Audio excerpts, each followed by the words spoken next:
So, dude.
Crank it up,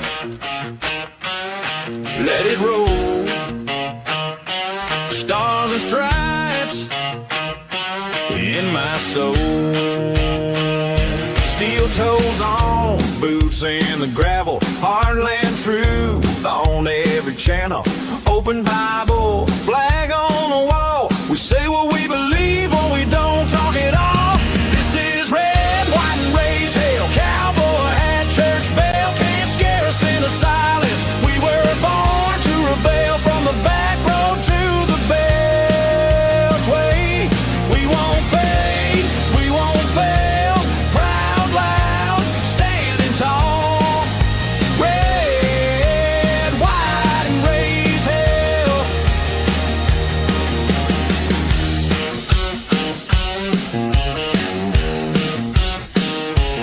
We back the badge, we guard the border. We love our guns and law and order. They try to shame every word we say, but we don't bow down, we just press play.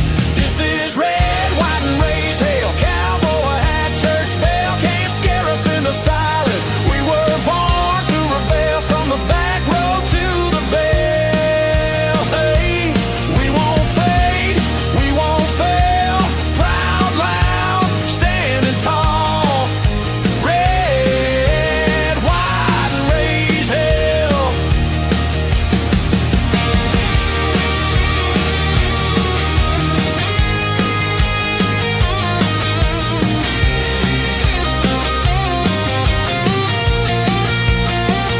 You can cancel the show, but not the crowd. We're still here, still talking loud. Hand of the free on every spell.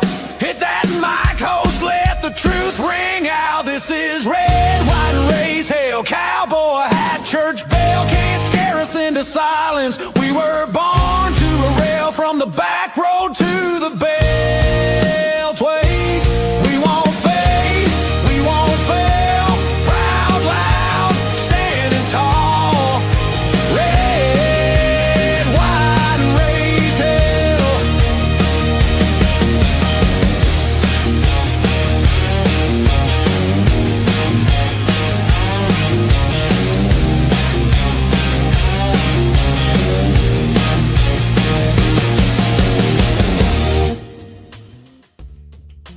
Good morning, good morning. Thanks for being with us. Welcome to this episode of Strictly Speaking Unfiltered. What in the hell was that? That's all I can ask right now. And where's my music? How come I can hear my music? There it is. What was that? In all seriousness. And where did my frame go too? Holy goodness, I had it all ready to go. And now there we go. What was that? And you know what I'm asking about, right? What the hell was that soccer crap? For 2, 3, 4 months? How long did we suffer through this? All right, I guess it was only a few weeks, but it felt like months. What the hell was that? I have never seen more coverage of a freaking 90-minute 0-0 festival anywhere in my life. And I've never been more ungodly bored by anything in my life. What was that? I'm failing to understand, honestly, what the rest of the world sees that we don't. Thank God that we are here and we don't have to put up with that crap on a regular basis. I know there's MLS. There's something called Major League Soccer, and I think they draw about the average amount of a junior high girls junior high girls basketball game is pretty much how we see it in the United States. And there's a reason for it. Am I to understand that they played 90 minutes and it was scoreless? Look at this screen. Look at the screen. See that image there? And you see that headline there? This is from the Daily Wire. And I so am in debt to, who is this? Alex Castellanos, who put this piece together. Soccer, the world's least American game. Look at that screen. I'm assuming that one of those logos is for not France. Who was it? Argentina, and the other one is for Spain, I guess. I don't know. But all I know is you see the time on there that says 90 minutes and 4 seconds, and it shows 0-0. I don't know when the lone goal that was scored in that boredom festival yesterday actually happened. But what I do know is that, good God, we in the United States, thankfully, are not about it. Other than President Trump photobombing the championship picture, he had to make himself the middle of it. I don't know if I've ever seen a man more addicted to cameras than Donald J. Trump. He had to go out there. He presented the trophy. Now, here's what I don't know. Since I've never watched another one of these before, and I never will again, and I didn't watch this one, but I did see, of course, online coverage of this yesterday. President Trump handed the trophy to the winning team and said something, whatever. Is what I don't know, is that something that happens in all of these? Like, whoever the host of the last World Cup was, did the president of that country or the leader of that country give out the trophy? I don't know. Or is that just a Donald Trump special? Like, there's cameras, they're watching, I'm in. And so he hands, which is fine. But then I guess, like, whoever the head of soccer is, whatever governing body soccer is, whoever it is, was standing there with Trump, was trying to pull him off the stage so they could take their celebratory picture, and Trump wasn't budging. He photobombed the Spain championship picture, which I think we have a picture of somewhere. I'll find it. But I was just, I don't understand how the people who were captivated by this are captivated by it. Let me look at that picture on the screen again right now. 90 minutes and 4 seconds. It's my understanding, and I could be wrong because I don't watch it. It's my understanding that the games are 90 minutes long, right? How the hell are there 90 minutes and 4 seconds on the clock? How the hell did there become 95 minutes? How did it become 100 and plus minutes? No, don't explain that to me because I don't want to know. It's just further evidence that this game, this worldwide beloved game, except for here in the United States, is trash. I don't know another way to say that.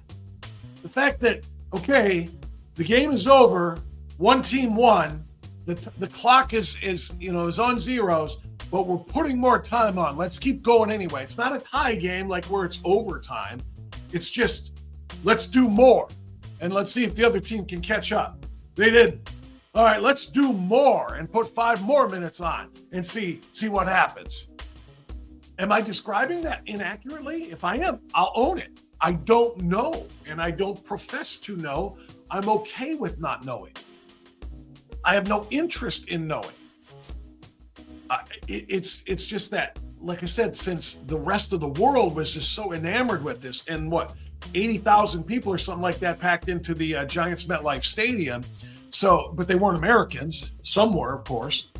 But I think they said, 9 out of every 10 fans there or something like that were for Spain or for Argentina, one or the other. I don't know.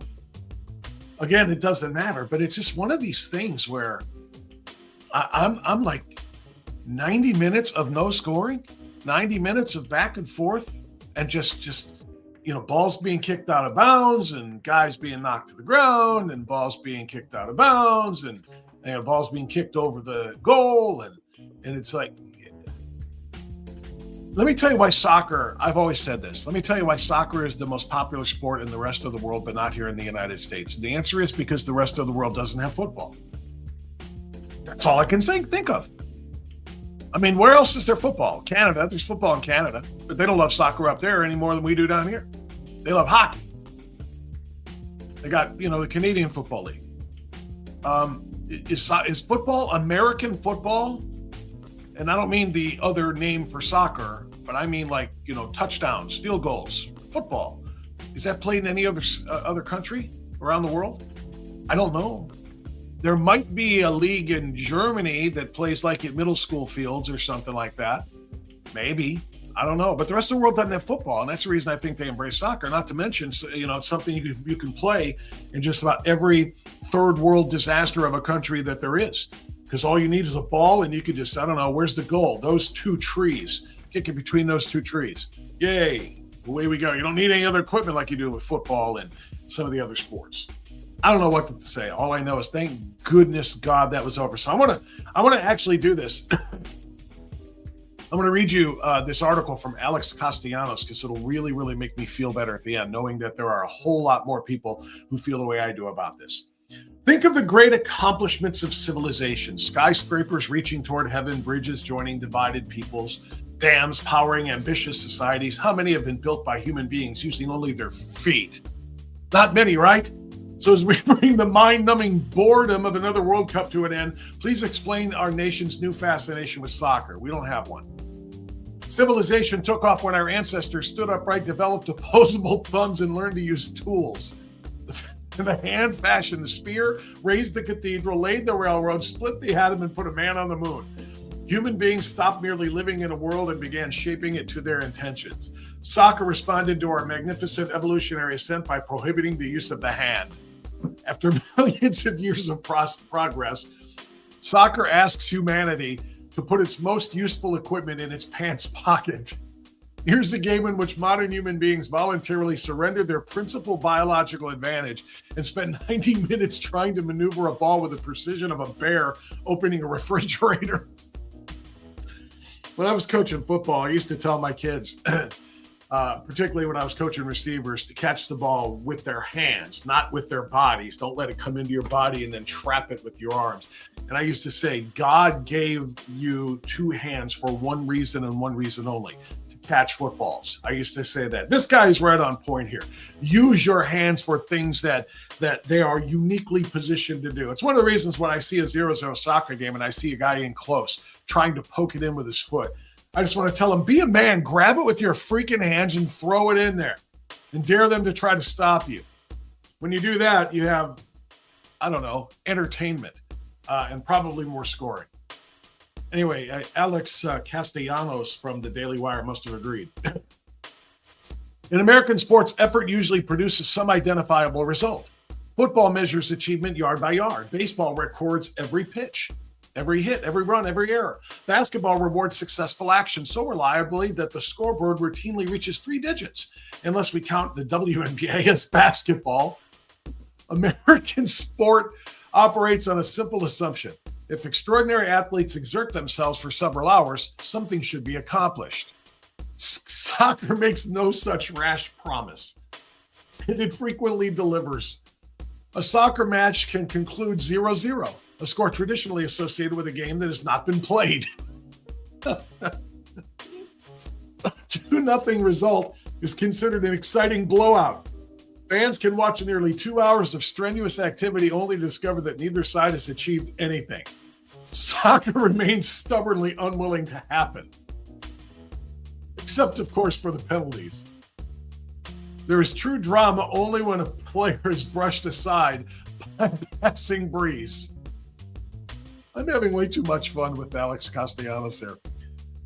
Down he goes as if plugged by Dirty Harry. He grabs his leg, rolls across the grass, and pleads to the referee.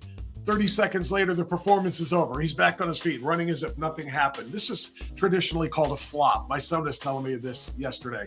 He said, nobody flops quite like soccer players. The NBA has become a flopping disaster. The NBA is a joke for different reasons than soccer is a joke, but the NBA is a flop fest. It's embarrassing. The team that lost the NBA Finals, the Oklahoma City Thunder, spent the entire finals, as I understand it, and I did not watch it. Like I said, it's a joke. It's a disaster. Just falling to the ground with every shot attempt. And the officials are like, yep, he went sprawling to the ground. He must have gotten hit. Well, my son said soccer makes that look great by comparison. Soccer is just a joke. And Alex points it out here too. The theatrical suffering is not incidental to soccer. It is part of the strategy. Because goals are so scarce, an official's ruling can matter more than ages of athletic effort. The referee reviews the collision. Video officials review the referee. Television analysts review the video officials. Millions of spectators then wait for a ruling from soccer's administrative state. In any elimination match, a tie may finally be settled by a penalty shootout, a ceremony only loosely related to the original contest. It's as if the Super Bowl ended in a tie and a championship was decided by a game of beer pong. Soccer authorities award a victory and the players do not earn it. That explains why soccer doesn't fit comfortably within the American imagination. Historian Frederick Jackson Turner argued that the frontier helped shape the American character. Individualism, practical ingenuity, restless energy, and a determination to overcome obstacles rather than be their victim. Turner's theory describes something recognizably American. The frontier did not reward elegant suffering. It rewarded people who crossed the river, raised the barn, harvested the crop, and made it over the mountain. American games reflect that inheritance. They divide territory, measure advances, record individual contributions, and produce winners. Their statistics are not just decorations. They express a national conviction that performance should be measured, excellence recognized, and achievement rewarded. A scoreboard is America's incentive system celebrated in lights. Soccer comes from a different world. Its admirers praise its accessibility, and they have a point. A child does not need pads or helmets or bats or baskets or a manicured diamond. All he needs is a ball and a patch of ground. That simplicity helped make soccer the world's game. But scarcity is not an American virtue. Our nation did not escape poverty by romanticizing it. We triumphed by inventing tools, increasing productivity, rewarding accomplishment, and refusing to accept scoreless afternoon as adequate. The Battle of Waterloo it's almost over. The Battle of Waterloo was won on the playing fields of Eton, goes a famous observation credited to the Duke of Wellington. The historical attribution is a little shaky, but the larger idea is sound. The games a culture plays help form the habits it carries into the future. If that is true, give me the playing field where progress is visible, achievement is rewarded, and somebody wins. Give me the game played with hands. Alex Castellanos from the Daily Wire gets a massive, massive can you dig it for that, because that is exactly what I've been saying for a very long time. We had to suffer through that nonsense. That wasn't nearly a massive enough can you dig it. The volume was down. Can you dig it?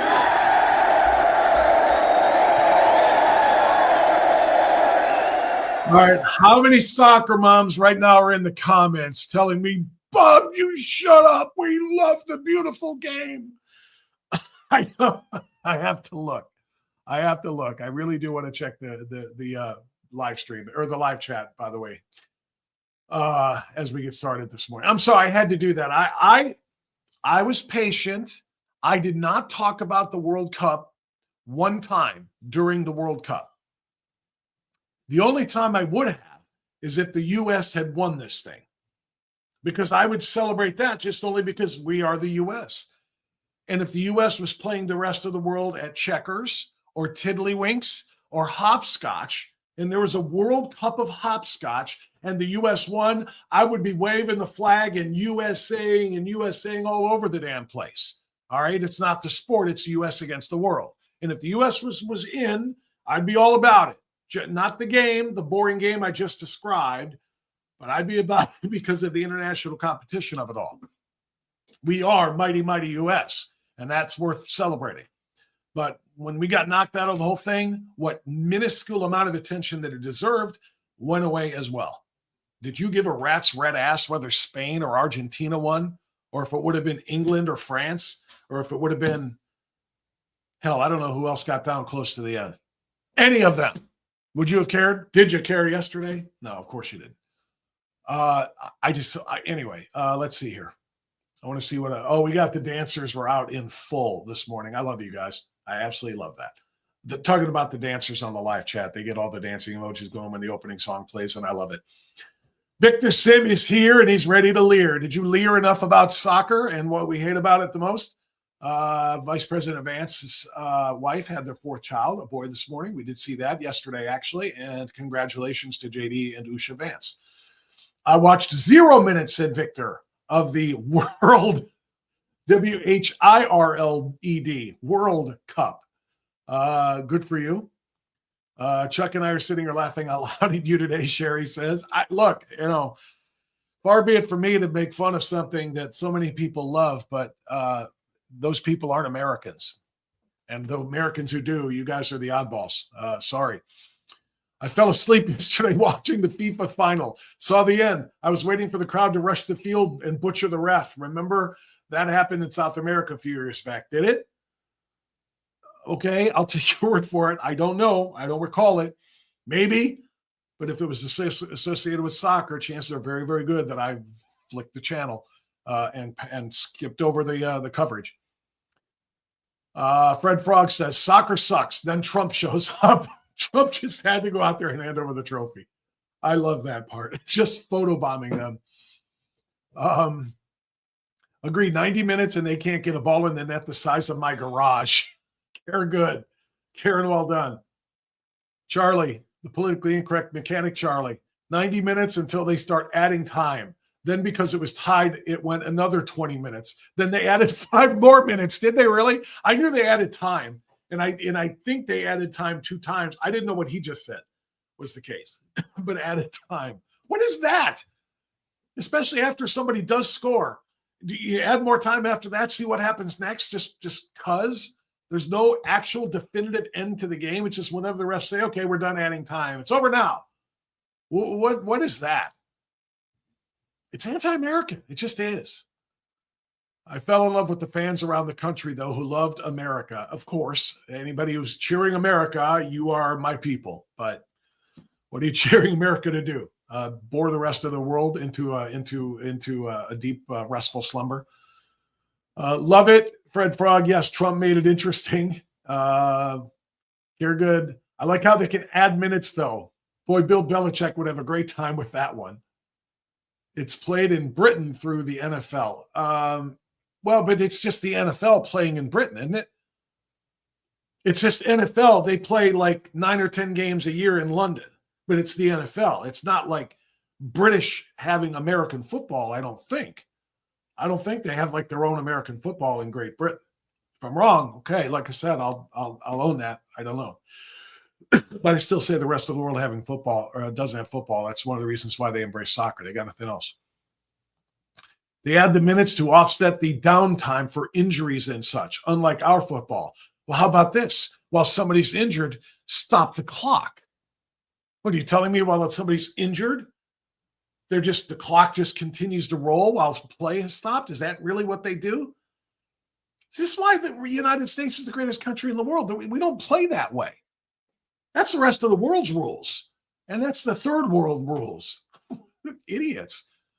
My knowledge of soccer is the ball is almost perfectly round. Big Jake, I'm with you, brother. Lindy, I never watched before. It was fun to watch. I'll follow. No, it was not. You lie. You lie. Lindy, come on, Lindy. You lie. I'm teasing, of course. If you want to like it, you can. Stop it, folks. I'm sitting here laughing out loud, and my dog is giving me that look. What does Joanne say? My grandkids and I were at our parish picnic and got home when the game was at 105 minutes. We got to see the best part, timed it perfectly. The best part was when everybody emptied the stadium and went back to life. That was the best part. There was nothing great before that. Those are real athletes, no pads or helmets. Yeah, you know what? There's no pads or helmets in marathon running too. Are they athletic? Yeah. You want to watch it for an hour and a half or 2 hours? Have fun with that. Let's face it, America is about big and more, even in our sports. Damn right. And you know what we're about? We're about scoring. We're about celebrating. We're about the accomplishment, like the guy wrote. We're about moving the ball down the field and punching it in. We're about, basketball obviously is all about scoring, even though the NBA is a joke now. I know what some people will say, and I'm not going to do this the rest of the show. I got a couple more comments to read here, and then I'll make my closing remark on this issue. I didn't know there were some pretty good mid-air flips during yesterday's game. If you're talking about the fans, or was there a flyover or something where the planes flipped? I don't know. I didn't see any of the players. Rugby is brutal. Players get hammered. You could say they came to play. Rugby is man's work right there. And you know what? It's similar to soccer in that it's kind of like nonstop going action. It's not like stopping and restarting the play-by-play like American football is.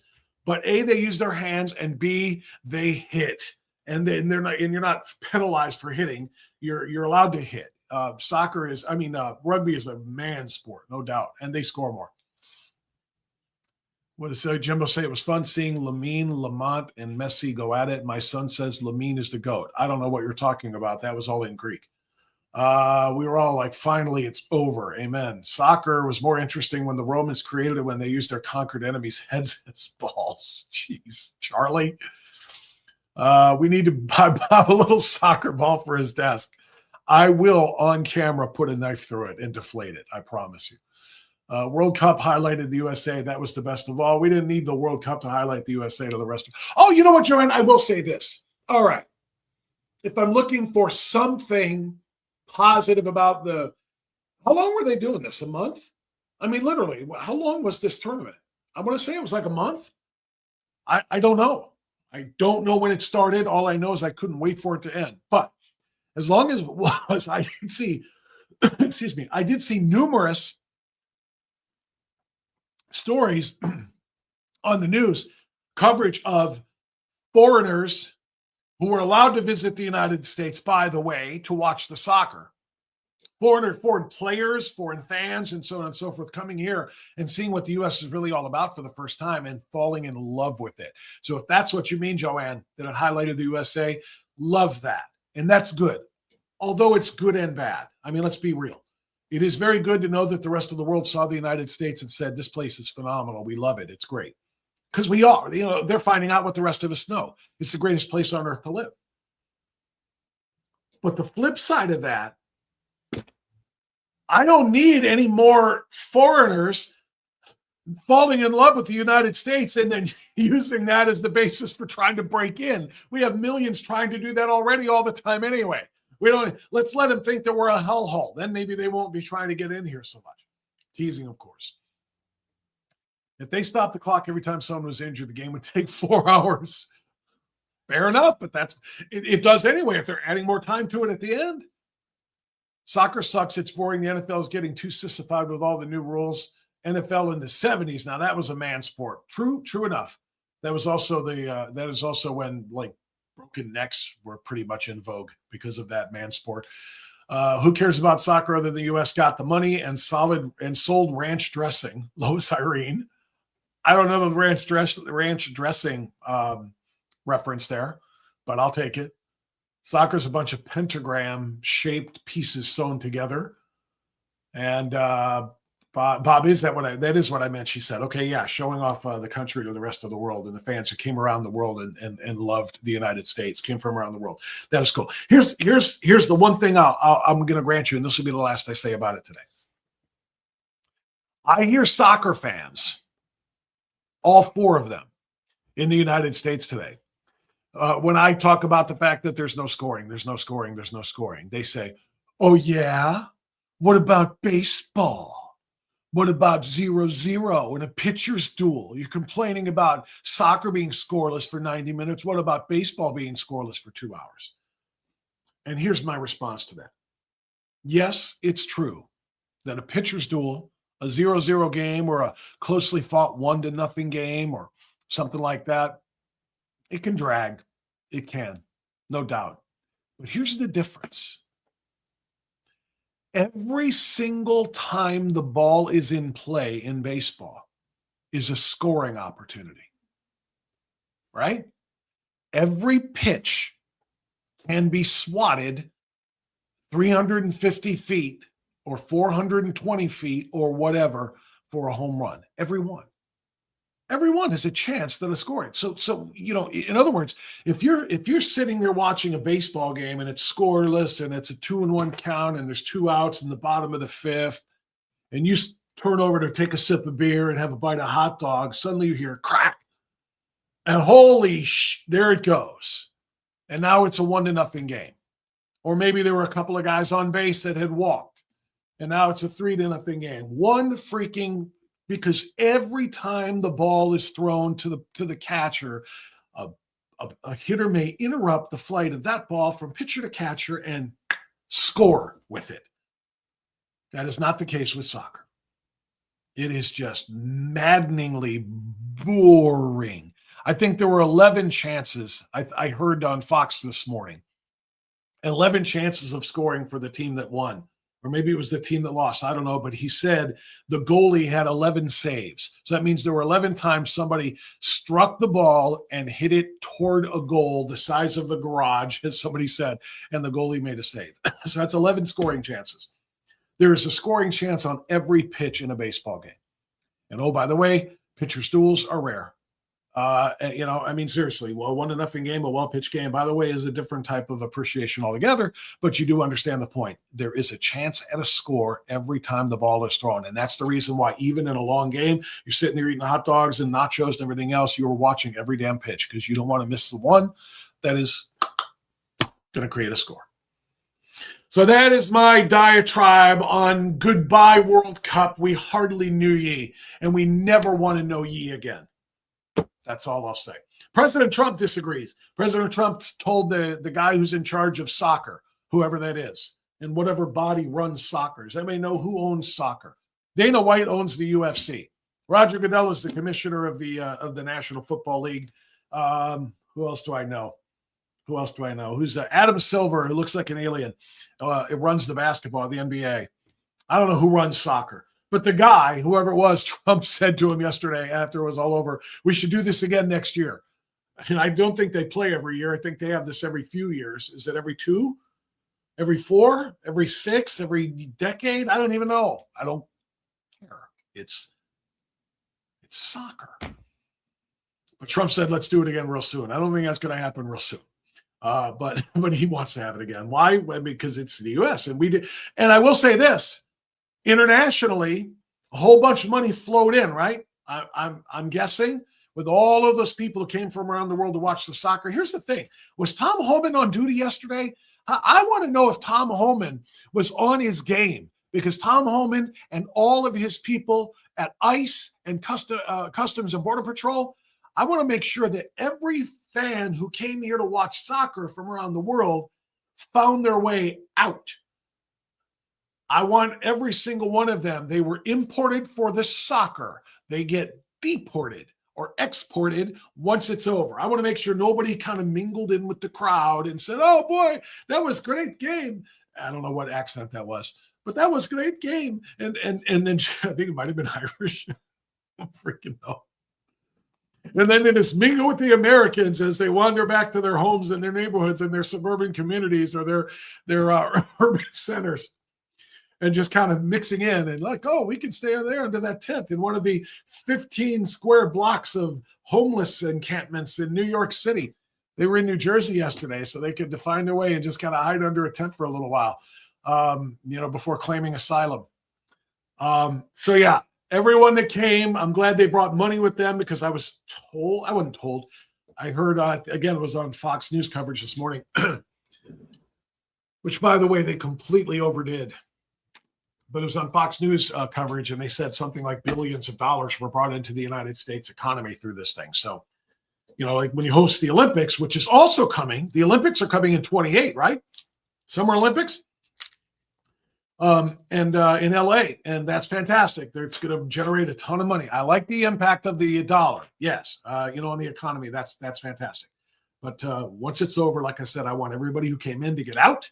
I want to make sure that there is no illusion that you are allowed to stay any longer than you have already been here. So, Tom, get on your game. All right. That's a perfect place for a timeout, I think. Let me take a timeout and remind you about my friend Mark, and he could be your friend too, especially if you're in your 60s. And you're looking at Medicare. If you're on Medicare and ever find yourself confused by your coverage, you're not alone. Medicare can be complicated, and the wrong information or no information at all can cost you time, money, and peace of mind. Hey, it's Bob France. For a Medicare professional I know and trust, Mark King. I've known Mark for years, and I've confidently referred Medicare recipients to him time and time again because he puts people first and explains Medicare in plain English. Mark takes the time to help you understand how Medicare works, what coverage you have, and what options might be available based on your needs. There's no pressure, no confusion, and no rushed decisions. Just honest guidance from someone who's been doing this for nearly 40 years and who knows this system inside and out. If you're unsure about your doctors, your prescriptions, or your overall coverage, Mark is the go-to guy you need. Call 440-832-8936 to get an appointment. That's 440-832-8936. And for user-friendly information, visit keepingmedicaresimple.com. I trust Mark King for answers, and you can too. All right, good stuff. Thank you, Mark, for being a foundational sponsor and partner of Strictly Speaking Unfiltered. Speaking of Tom Homan, how about we just go ahead and morph over to this story? Tom Homan was on Face the Nation yesterday with CBS. Had a little showdown, if you will, with Margaret Brennan. Tom Homan shut her down as she went after him over the recent ICE shootings, because of course she did. And it is CBS. It is the legacy lamestream media. And this is all they focus on. By the way, I had in the headline for this morning's episode, 2 mass shootings. One was in Minnesota over the weekend, and one was in Tucson, Arizona. 2 different mass shootings. And I noted in my preview, or whatever you want to call it, the little description of what we're going to talk about today. Surely there's going to be more gun control calls now because of those 2 mass shootings. And it dawned on me, something dawned on me when I saw those mass shootings. The first thing they think about, the first thing they talk about is gun violence, guns. Got to stop the guns. We got to make sure that there are no more guns. No more guns would mean no more violence and no more death, right? Good Lord, help these people and their freaking imbecility. That's not a word. I just made it one. If you can be an imbecile, you can have imbecility. I'm making that one up. I want it in Webster's next year. Because that's what they do. They don't talk about who did it, especially if somebody did it who doesn't fit the narrative. If it wasn't a right-wing extremist, they absolutely are focusing on the gun, right? If it wasn't, something having to do with the Proud Boys or whatever they can come up with, it's all about the gun. But do you ever notice, and this is what occurred to me, when it comes to those ICE shootings, they don't care about the gun. They're just talking about the shooter. It's all about the shooter. ICE is evil. ICE is the Gestapo. ICE is the Nazis. ICE. They blame ICE, even when somebody's bearing down on them with a 3,000-pound vehicle, or if it's an SUV, a 4,000-pound vehicle. Somebody's got a loaded weapon pointed at you, which is what a vehicle is, with a driver in it, and the car in drive, and a gas pedal, and a steering wheel. That is now a loaded weapon pointed at you. And typically speaking, when somebody points a weapon at you, you are within your rights to defend yourself with your own weapon. He's got a gas pedal. I've got a trigger. Let's go. I don't see a problem there. But anyway, the attacks go on over the ICE-involved shootings. And this is what Margaret Brennan wanted to talk about yesterday. And Tom Homan was there for it. And let's watch. And we're back with President Trump's border czar, Tom Homan. Welcome back to Face the Nation. Thanks for having me. Mr. Homan, we saw that 2 immigrants were shot in the span of a week. There was that one. Pause that real quick. I love Tom Homan like I love very, very few in government, because he's not in government. You know what he is? He's a street cop. Tom is an old school cop who has been doing this for decades now under many different presidents and just looking out for his country. But he is just, he pulls no punches. And you could just tell that he loves sitting there with Margaret Brennan on fake news CBS. Tom Homan, borders, blah, blah, blah. Thank you for having me. Just as low key, cold as can possibly be, because he hates these people, because they lie about him. They lie about his agency. They lie about DHS. They lie about ICE. They lie about the president. He hates these people with a passion, and he makes no bones about it. But he shows up anyway, because somebody's got to do the job of putting the mainstream media and their lies in their place. And Tom Homan does it as well as anybody, maybe better. Watch. Let's go back to it. And we're back with President Trump's border czar, Tom Homan. Welcome back to Face the Nation. Thanks for having me. Mr. Homan, we saw that 2 immigrants were shot in the span of a week. There was that one in Maine that was fatal just days after, another one in Houston. We also saw that man fleeing agents in Florida who then was struck and killed by a tractor trailer. I know you've been trying to keep the department out of the headlines ever since that streak in Minnesota that was deadly. How do you respond to those who say what's happening now looks like very little has changed?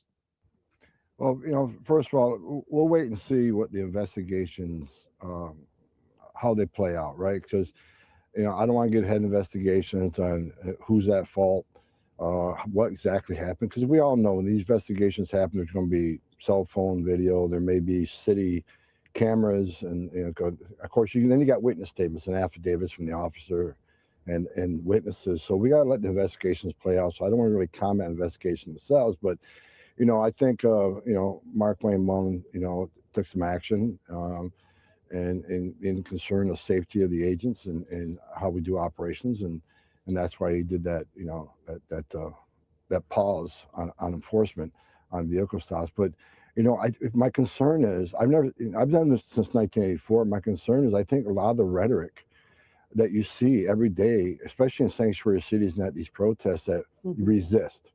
Members of Congress saying ICE isn't a real law enforcement agency. I think that I actually think that emboldens some people to say, I'm not going to comply with ICE. And I think no matter what people think of ICE, no matter what you think of the immigration law, you should always comply with law enforcement. Yes, but in the shootings in both Houston and Maine, No, not but. Shut up, Maggie.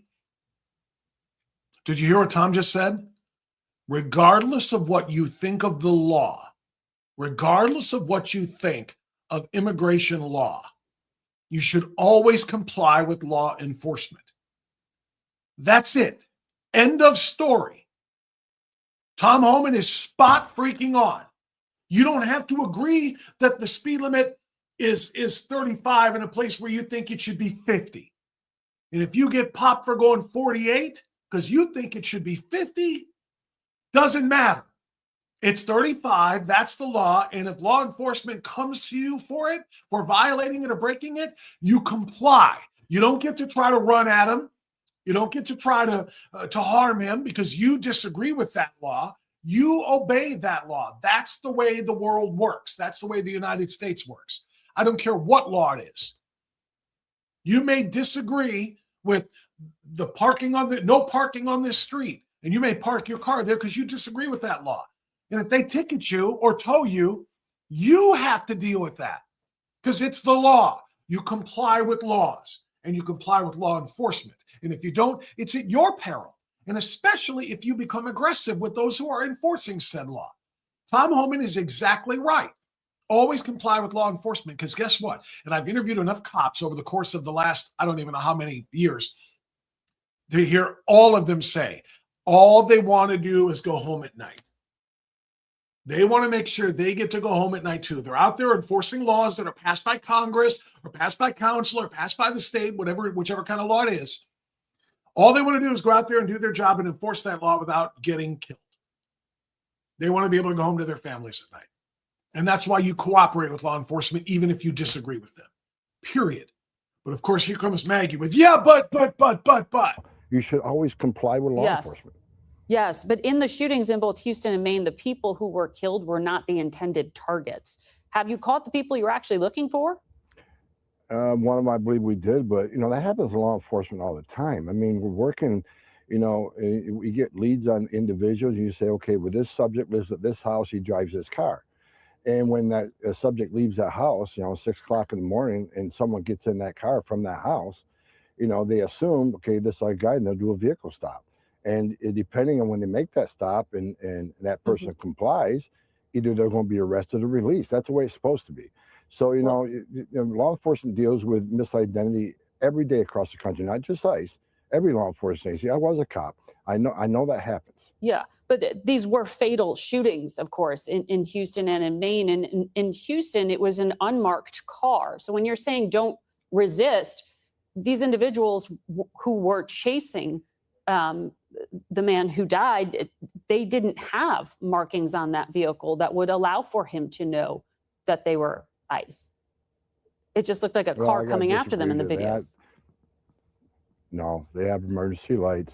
Officers have insignia. So when they get out of that car and approach the car, you can clearly see the law enforcement officers. Well, in the video that has been public, it's not a marked car. These people, I'm not saying it's a marked car, but they have emergency lights and sirens. So when they pull somebody, they're going to activate the emergency lights. A lot of police departments. I'm in New York City right now. A lot of NYPD officers are driving unmarked vehicles, and that helps them find people that don't want to be found, right? So, but bottom line is, we'll see when the investigation plays out, but they would be alive today if they simply complied with a vehicle stop by federal law enforcement. Just comply. You can, if you don't think you're being treated right and they had no reason to stop you, then there's avenues to take them to court, to sue. Well, the family of the man in Houston said that he thought he was being robbed because it was an unmarked vehicle. No, he was an illegal alien, you stupid piece of journalist. He was an illegal alien who was fleeing. Even though he wasn't the target, he knew that they were there to get somebody who was a target, and he was illegal, and that's why he bailed. And when he was stopped, he knew he had been busted because he had been in the country for 30 years, I think they said, illegally. And he decided he was going to make a run for it again. And when his car is again, or his vehicle is pointed at an officer and he refuses to do what he is told to do, which is what Tom Homan just said, comply, he decided to hit the gas, and guess what? Bang, bang, good night. Now, again, Tom Homan is saying, let's wait for the entire investigation to play out. Let's not jump to conclusions. We don't have all of the video. We don't have all of the facts, but that is essentially what the report is from the officers. And that is also what we saw in person, on video, in reality, in the Minnesota situation, which, of course, they use as some sort of an example of what not to do. And Renee Good is dead because of what she did. That was something that is not to do, not what the officer did.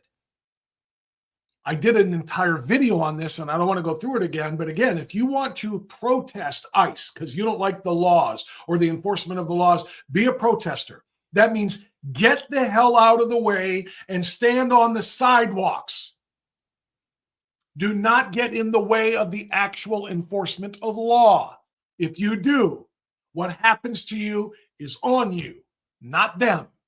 If you go from protester to obstructionist and agitator and somebody who interferes, you have now broken the law. And if you do so aggressively in a way that can harm an officer, you may be harmed. And that's what happened.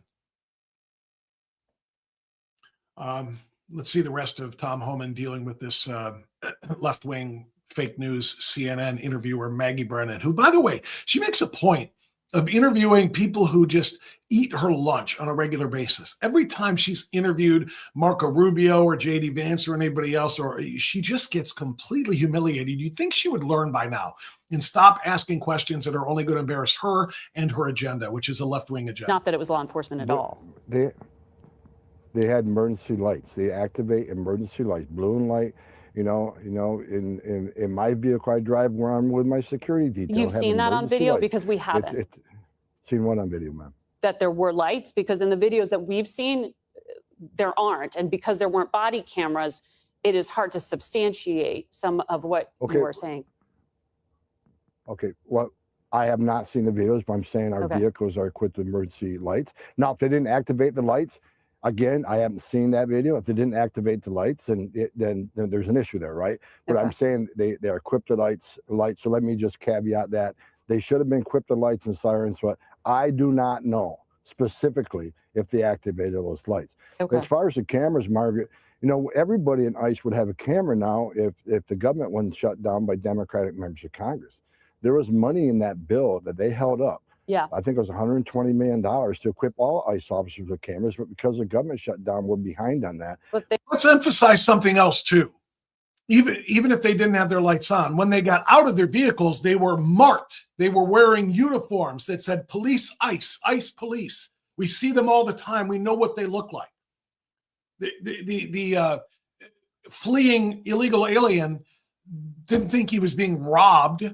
He knew damn well he had been busted and he did not want to have to be deported. And so he made a run for it and ran his vehicle at a cop. Excuse me.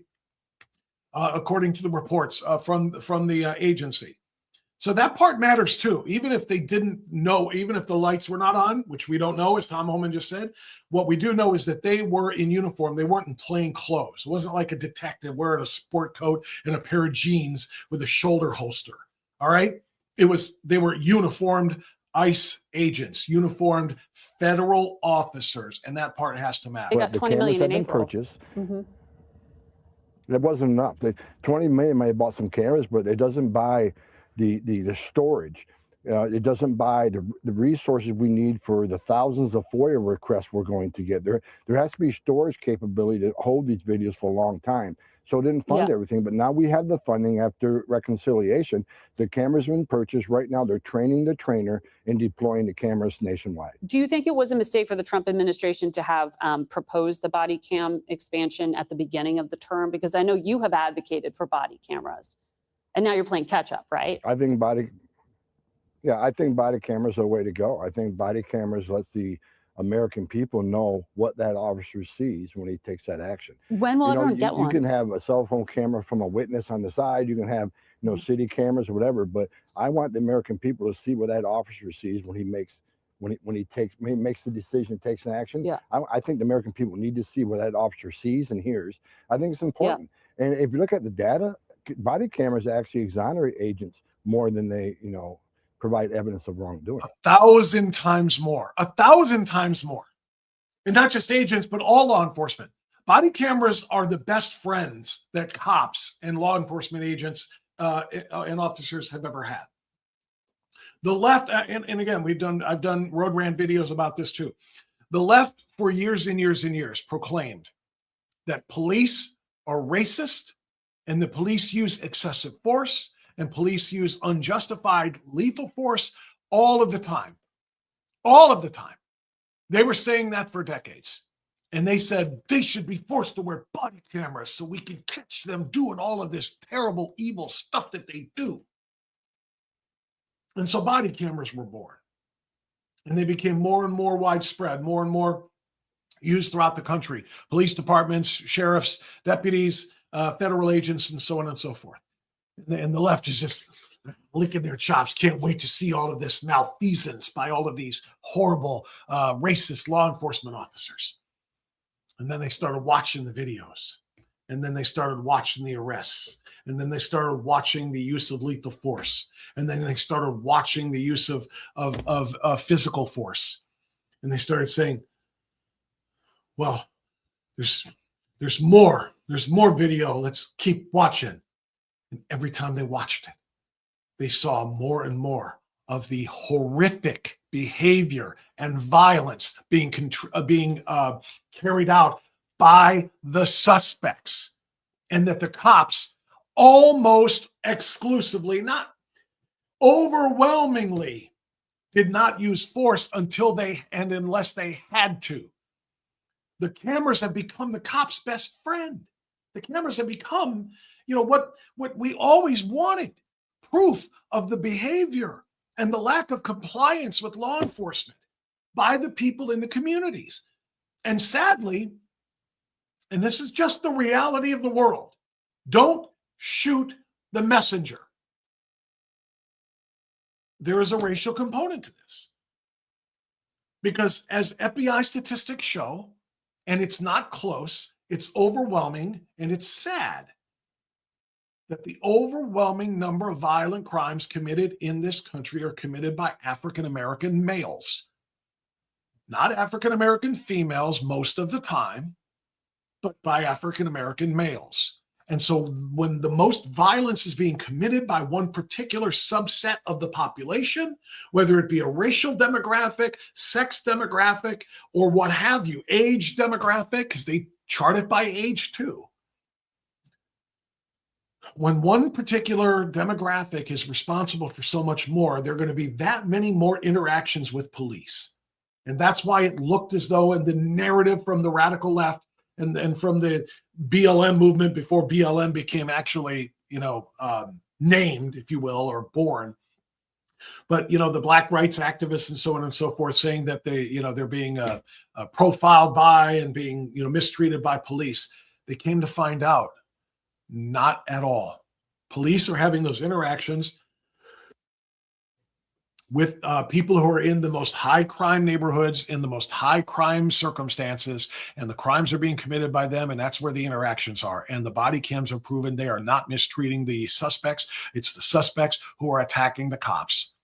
It has become extraordinary. It's become I don't even know what the word is, but it is so much more, the majority of the time, it's so much more that than the other way around. The cops love the cameras.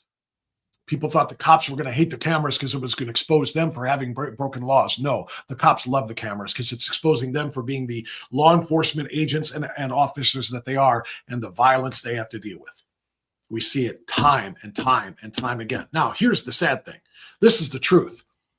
And I don't want to do the whole rest of the show about this, and I'm not going to, but this was important, particularly because of, obviously, how I feel about ICE and supporting ICE. What's of great importance in this to me is the fact that law enforcement officers, ICE, federal or otherwise, law enforcement officers are always assumed to be wrong. They're always assumed to be let me rephrase. The benefit of the doubt seems to always be going to the suspect, or it did before the cameras. Why? Because most of us see law enforcement as what? Your friend or your adversary? Most people see him as their adversary. When you're driving around, if you're on I-90 and you're going 75 in a 65, or if you're on 71 and you're going 80 in a 70, you see law enforcement, you don't see that as, hey, that's somebody who helps people and saves lives. You see, oh, son of a bitch. If he pulls out behind you and you slow down, you take your foot off the gas, and I've done this enough times, and you see, oh, is he coming for me? Is he coming for me? Is he coming for me? And then he'll drive by, or he won't, or he'll get off at another exit, and you're like, oh, thank God. You see them as somebody to fear. You see them as, because there's somebody who's going to enforce the law that you've broken. And so they're viewed through a certain kind of a lens, like they're the adversary, maybe not the enemy, but an adversary, somebody who could do something negative to me because of my choices. Okay. And because of that viewpoint, the benefit of the doubt for a long time has gone to the suspects. And now that we have body cameras, cops love the fact that the benefit of the doubt is starting to sway to them. Because now a cop files a report that says suspect swung at me, suspect reached into a pocket. When he was told to show his hand, suspect did this, that, or the other. And it's just his word against his word. He said. He writes his report. The other person, if it's not a fatal situation, says, no, he did this or whatever. And then it's a matter of whose word do you take? Well, the reality is, even before the body cameras, there was some sense of, again, benefit of the doubt, I guess, that comes with that badge they wore on the chest. I'm law enforcement. I have sworn an oath to uphold the law. I'm not lying about what this person did. And that went away after a while. That went away. Rodney King in 1991 or two, I think it was.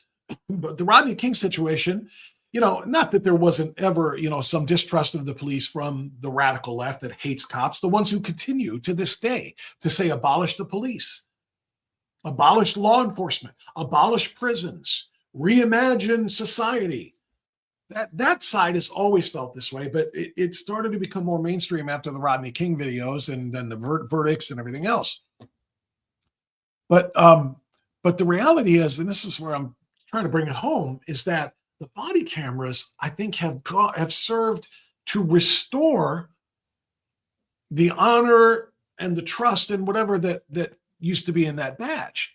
Because now people are saying, wow, the people out there really are ass. And these guys really are facing dangerous situations and uncooperative a-holes who think that they control the narrative and control the confrontation, the stop, whatever. How many times are you a doom scroller? How many times are you going to doom scroll that phone of yours? And again, you know how the algorithms work. Tell you all the time. That's why I tell you to make sure that you're helping us help the algorithms find our show so that it can push out to more people who want to hear content like this by engaging, hitting like and subscribe and follow and share and all the rest. And I'll tell you to do that again now, especially if you're watching on Rumble or YouTube. Please do that. Share it and like and follow and subscribe. It's really, really important. That's how the algorithms work. But once people find a show like this, it'll find other shows like this, and then it'll share it to more people. Point being, when it comes to doom scrolling traffic stops, if you hit one or two of those and you watch it for 2, 3, 4 minutes, and then you see another one like that, the algorithms are recording what you like and they're going to feed you more of them. And oh my God, you should see what my algorithm looks like when it comes to these. Because I stop and watch so many of those and I see just traffic stops or shoplifting calls where the store will call the police on somebody who's shoplifting and the police show up. They're professional, just like they are at the traffic stop. They're professional. They don't call names. They don't get aggressive. They're trying to conduct the investigation, trying to say, let me have your license and your proof of insurance and registration. Ma'am, we need to see what's inside your bag. And, and the hostility that they get from the freaking I can't even think of the words to describe the behavior of these anarchist individuals, and makes me wonder how a cop or an agent can possibly keep as calm as they do. We get all of this because of the body cams, and we see the hostility and the screaming at them. Don't touch me, don't touch me, don't touch. I need to see your license. They asked 15 times. If you don't show me your license, we're going to have to take you into custody for non-compliance and refusal to identify. You're going to be detained, blah, blah, blah, blah, blah. And then they close the door and put up their window. If you don't roll your window down and present this and identify yourself, blah, blah, blah, we're going to break the window. We're going to take you out of the vehicle.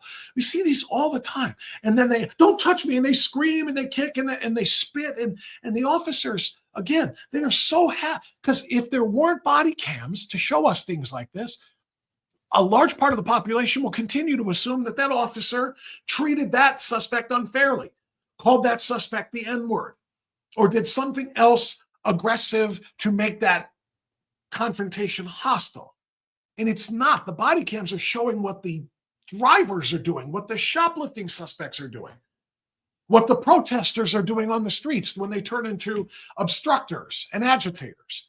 The body cams are the officer's friends. So Margaret Brennan getting on there and talking about how come they're not wearing their body cameras. I'm so glad, Tom Homan, just because your party, your friends, Maggie, your friends shut down the government to stop those from being purchased, to stop the funds from being released, to buy them and to outfit them, and not just to buy the cameras. It's not as simple as that, but to get everybody trained up on them, train the trainers, and then to implement the storage facilities needed. By the way, hi there, data centers. We've been talking about the data centers. We did a whole thing 2 weeks ago about that, and we'll continue to. But yeah, we're storing millions collectively. If you think about how many cops there are on the beat every day in America, and how many federal agents as well, and all of them wearing body cameras and all of them being recorded somewhere. We're talking about collectively millions of hours of tape that have to be stored, a video that have to be stored digitally. And that takes a long time. So yeah, why aren't body cameras on every single agent? Because of the Democrats, that's why. And I want everybody to know that. All right, seems like a pretty good time for a quick intermission here because I've got a lot more to talk about. And speaking of those ICE agents, how about those ICE agents? Yo, ICE, let's kick it. ICE agents. ICE agents. All right, stop against the wall and listen. ICE is here on a lawful mission. Don't move, because we're holding you tightly, rounding up aliens daily and nightly. Will we ever stop? Oh, hell no, don't make us come for you. Just go. If they extreme, we take them down to the ground. Tear gas is ready when the mob comes around. Damn, they like to scream and shout, but none of them knows what they're talking about. Deadly, they coming at us like the enemy. They play the race card, facing down a felony. All the invaders, you best get away. We rolling up quick, we not here to play. If there's an alien, yo, we'll find him. Homeboy can run, but we're right up behind him. ICE agents. We are the ICE agents. We are the ICE agents. We are the ICE agents.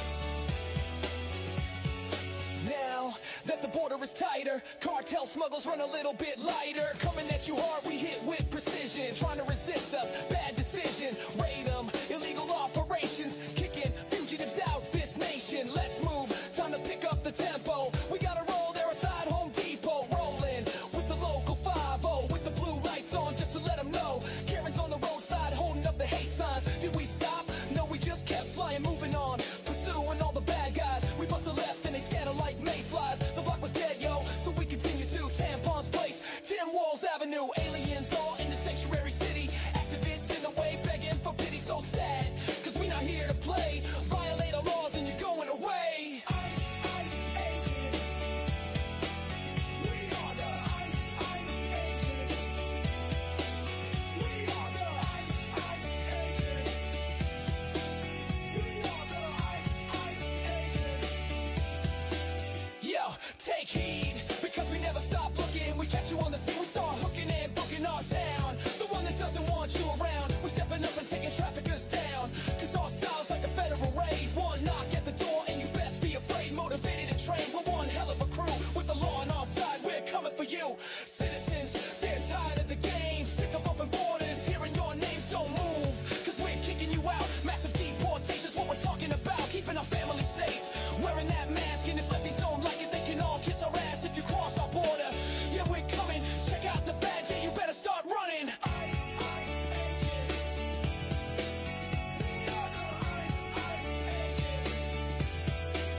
We are the ICE agents.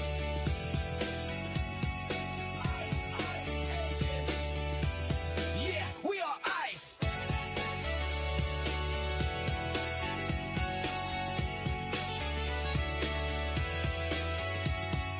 Yo, man, let's get them out of here. Back home to their mothers. ICE agents, let's roll. ICE agents, let's roll. ICE agents, let's roll. ICE agents, let's roll. ICE agents, let's roll. ICE agents, let's roll. Tell you what, that one took some time. That one took some work writing the lyrics for that one. That is a long song that Vanilla Ice did, and we made it our own. ICE agents. I can tell you somebody who supports and respects ICE is my man Charlie. Charlie, you know what? He does a little bit of everything. I went to Charlie's Auto Repair on Saturday because I needed a little lawnmower service. It wasn't much. It was just replacing the blades, and I didn't have the impact driver that would get them off. But again, while I was there, he was working on a car.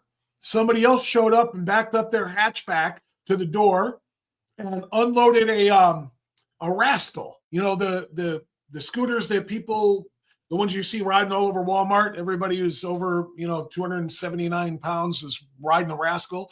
Sometimes they're for people who are older, sometimes people who are heavier, disabled, whatever.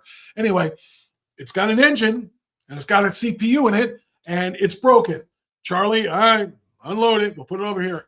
Charlie's amazing, the politically incorrect mechanic. He'll take care of your car, but he'll take care of your washer and your dryer. He'll take care of your rascal scooter. He'll take care of my lawnmower. He'll take care of just about anything. Charlie's Auto Repair, 216-470-0170. He's just an amazing guy, and he's a patriot through and through. He will take great care of you. All you need to do is make that phone call. Like I said, you got to schedule an appointment because he's very, very busy. When you're one-man shop, you get backed up. He's going to take great care of you, though, I promise you. And again, I don't care if your problem is under the hood, if it's under the car, if it's in the CPU. Charlie will diagnose, find, fix, and not overcharge you. He will not overcharge you, not jack up any costs or parts or anything else because he's an honest guy. That's what America First people are. Call Charlie. If you find an honest mechanic, what do I tell you? Cling to them for dear life. They're worth their weight in gold. Charlie's an honest mechanic. 216-470-0170. You see it on the screen right now. It's in Lakewood. If you're in Northeast Ohio, this is easy for you. If you're not in Northeast Ohio, no, you're going to have to try to find another honest mechanic where you live. But for those who are in the area, that's where you want to be, is Charlie's Auto Repair. All right.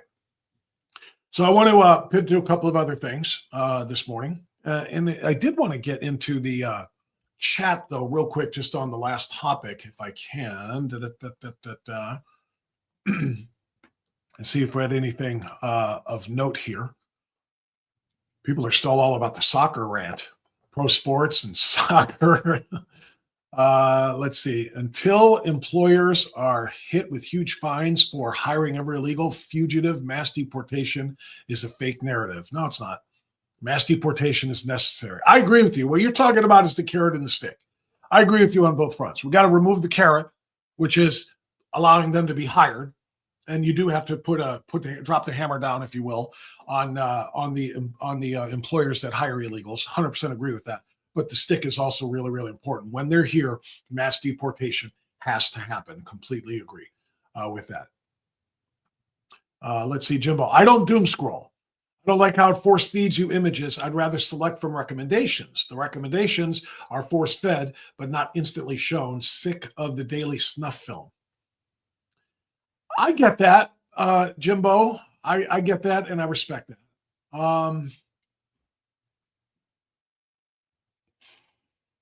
I've been made more aware, though, of things that I am glad I learned about because of the doom scroll and because of the algorithm feeds, because it knows what I'm interested in. I've learned so much more about the climate change scam. I've learned so much more about the revolution. Because especially during America 250, I was, watching a lot of videos, historical videos from people like Bill Federer, Dr. Bill Federer, and some other. Because I watched those, I'm suddenly seeing more videos from Hillsdale College, and American Revolution stories and things like that. So if you allow the algorithms to take over and feed you stuff the way it does with doom scrolling, yeah, you get some stuff that you're not interested in. But again, typically, if you skip right past those and don't watch it more than 3 or 4 seconds, if you hover on it for 3, 4, 5, 6, 7, 8, 9 seconds, whatever the algorithm is looking for, then it's going to say, okay, you were interested in that enough to give you another look, another view of something similar. But if it's something at your first glance you're not about, just flick it and keep going. So I watch all of them for a few seconds, and that's probably not great. But because of the ones that I watch that I am interested in, it's giving me a lot more of those things. Like I said, whether it be historical, whether it be about socialism, whether it be about illegal immigration, what's going on in Europe and so forth. It's just, there are a lot more, I don't know. I find a lot more educational and important things. So it's part of the game, I guess. There's good and there's bad with a little bit of everything, right? The bastards won't be giving anything back. They need gone, period, whichever way. Charlie is the man. We are all Charlie right now. Well, we say that about Charlie Kirk. We are all Charlie Kirk. But if you want to be Charlie Kalani, you can do that too. Fabian Socialism article here, agree with Black Belt. I'm going to talk about socialism in a little bit too, I think. No need to doom scroll when we have Bob Prince keeping us informed of what matters. Thank you, Far West Sider. I appreciate that that plug. Fred Frog, Charlie is cool, fixed me up last week. Yeah, I got that picture. I wish I had that one to share. Charlie and Fred Frog were in the car together and sent me a little snapshot saying, here's a Patriot getting served by a Patriot, which is just all kind of awesome. All right, I want to pivot. I'm going to go back to last week's presentation on Thursday night by President Trump. President Trump dropped the receipts that everybody said didn't exist. President Trump put on the White House website evidence of all of the election fraud and the ongoing problem with America's voter rolls. Over 275,000 illegals or non-citizens on America's voter rolls to vote in American federal elections can change the outcome of the world. Literally. 275,000 people just in a handful of states that cooperated and reported their findings. What about when you add all of them up? How many millions? And can Congress have their power changed by a few 100,000 votes or control of the Congress? The majority? Damn right they can. That's why this matters so much. The deep state intelligence agencies knew about this. They also knew that China had hacked and taken control of 220 million American voters' information, private information. President Trump is blowing the lid off of all of this. Extremely important. And the left dismissed it. Lies, fake, Trump making excuses for his 2020 loss, all the other crap that they said. They basically just disputed everything that he said. And President Trump also during that speech and that presentation to the nation in a primetime address on Thursday said that we need and we must return to paper ballots. We must get rid of the machines. They can be hacked, they can be manipulated, they can be cheated. We cannot allow America's future, the survival of the republic, which is what we're talking about here. We cannot allow that to be put in jeopardy by the ease of, quick tabulations on computers that can be hacked. And what did the left do? What did you hear all day Friday? What did you hear over the weekend about this? Trump is lying in order to cover for what he knows will be an overwhelming Democrat blue wave in November. He's trying to say that the elections will be manipulated. That's why he wants to have paper ballots. That's why he wants to have all of these investigations. That's why he's trying to throw the intelligence agencies under the bus. That's the only reason, because Trump knows he's going to lose. We don't need to change anything. We don't need paper ballots. The machines are fine. Trump is paranoid. Trump is lying. All of that was really well and interesting, especially when you consider that it wasn't that long ago that the Democrat candidate for president said this. The best and most secure way to conduct elections, paper ballots. Because the way that I say it, kind of half joking, Russia can't hack a piece of paper. And we have a bill that basically would require states to upgrade their elections infrastructure, because guess what?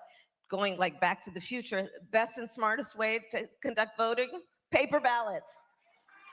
Paper ballots. I joke and I say, paper ballots, because Russia can't hack a piece of paper. The most secure way to vote, paper. You're right. And, and so this is great. Now, it would be great if the Republican leader would put these bills on the floor for a vote. President Trump just called for all of that. And that lunatic, Kamala, I called her Kamala, only because it probably pisses her off. We do know that it's Kamala. We went through this during the election cycle. My go-to on that, by the way, to people who are confused and didn't know whether it was Kamala or Kamala, just think about it in the way that it sounds like. Kamala sounds like capitalist. Kamala sounds like communist. Which one do you think works? Yeah, she's Kamala. Anyway, how about that? President Trump said paper ballots, and the left immediately said, no, you're just trying to, cover up for what's coming in November. There's nothing wrong with the machines. You didn't lose. You lost fair and square. Biden really did get 81 million votes and all of the other crap. So President Trump just laid it all out there. And now the left is saying that they don't want what they were saying just a few short years ago that they did want and do want. So that brings me to this. I want to share this one with you now. There is a video collage that was put together by somebody, and I'll give attribution to it when I figure out who this person or this source is. But the same dirty, lying Democrats who said Trump is manufacturing the 2020 stolen election narrative spent years establishing a stolen election narrative. The same dirty liars who said that the 2016 election was stolen by Trump and the Russians are the ones telling us that everything Trump said about 2020 could never happen. Could never happen. So this montage, I think, is worth our watch. It's a hefty one. It's 4.5 minutes long, but it's worth our time, like I said, because I want hypocrisy to be laid bare for all to see. And that's what this does. This is what hypocrisy looks like. And again, I wrote this down during the show last week. Hypocrisy, not democracy. They claim to want democracy, but literally they live on hypocrisy. I know I sound like Dr. Seuss right now, but run with it, will you please? Here we go. So if we're all in agreement that it is incorrect to say the 2020 election was stolen, what about the 2016 election? Look, I'm not going to go back into history.